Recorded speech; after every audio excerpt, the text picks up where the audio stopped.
resolving conflict. The Pharisees went off and plotted how they might entrap him in speech. They sent their disciples to him with the Herodians, saying, "Teacher, we know that you are a truthful man and that you teach the way of God in accordance with the truth.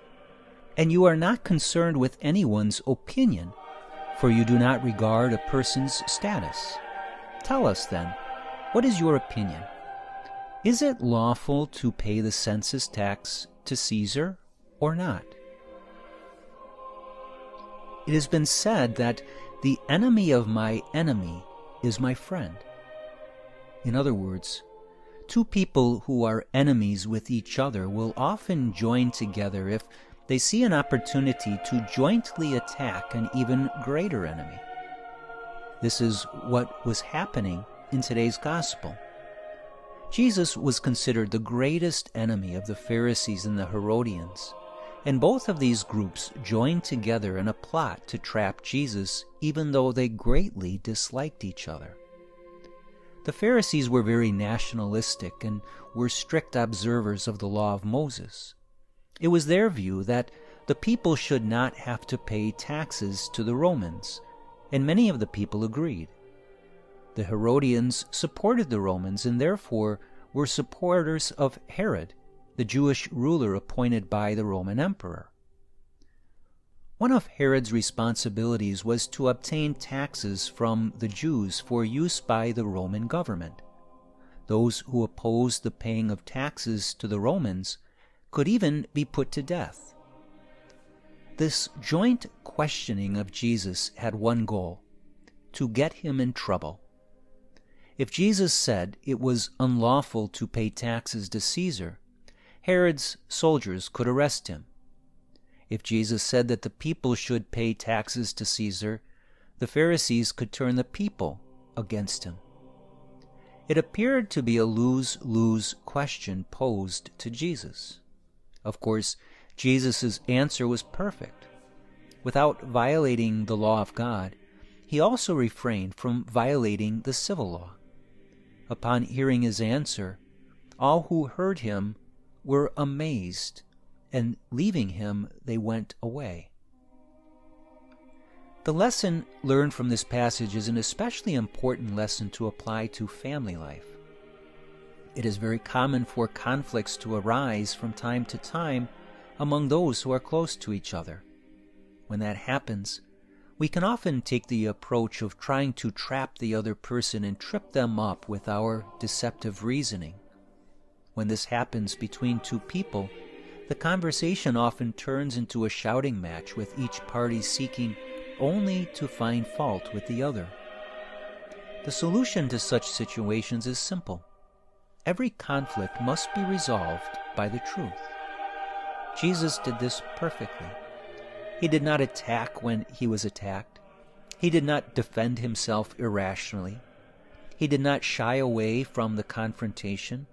He did not manipulate the truth to his own advantage. Instead, he spoke openly and honestly the full truth and refused to engage his opponents in their trickery. Consider this question.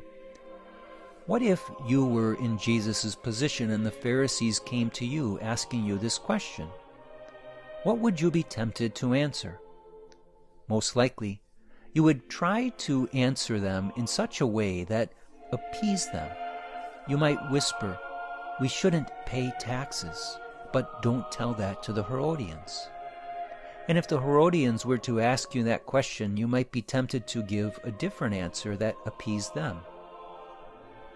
Oftentimes, when we feel as though another person is trying to trap us, condemn us, or challenge us, we become more concerned about our defense than with the honest truth. We can become afraid to say anything that will give them reason to attack us. We will be tempted to twist our answers rather than speak forthrightly with sincerity and honesty.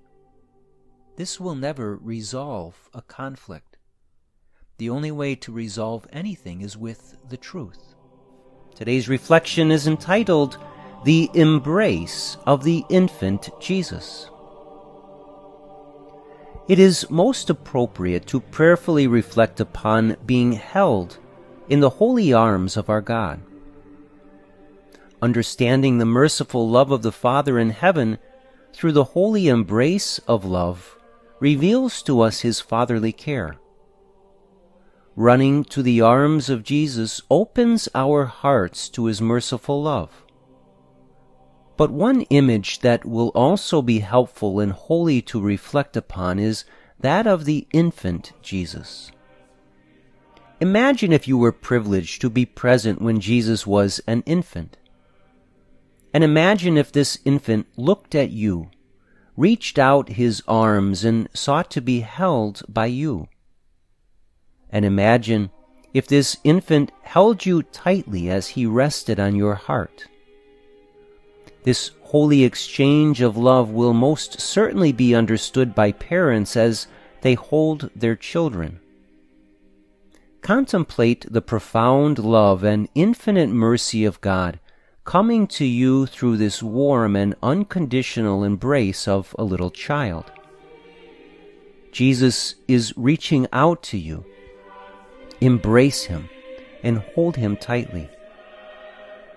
Ponder today this beautiful and holy image, but do so by imagining that this infant burns with a holy and pure love for you and longs to be held close to your heart.